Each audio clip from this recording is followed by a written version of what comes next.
விநாயகர் சதுர்த்தியை முன்னிட்டு சங்கடங்கள் தீர்க்கும் சதுர்த்தி நாயகனுக்கு கற்பகப் பிள்ளைக்கு கனிவான கவி ஒன்று.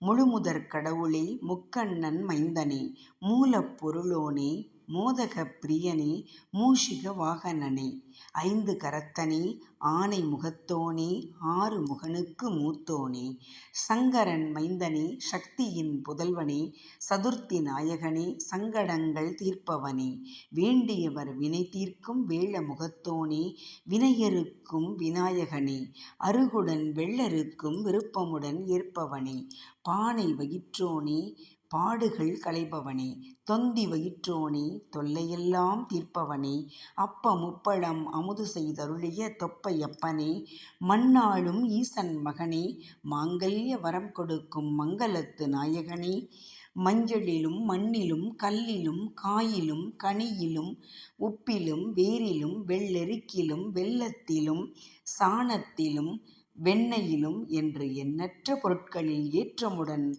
உருப்பெறும் உலக நாயகனே, பிடித்து வைத்து வணங்குவோரின் பிழை நீக்கி பிடித்தபடி பிள்ளைகளின் வாழ்வமைக்கும் பிள்ளை நீனே. ஆம், பிடித்து வைத்து வணங்குவோரின் பிழை நீக்கி பிடித்தபடி பிள்ளைகளின் வாழ்வமைக்கும் பிள்ளை நீனே.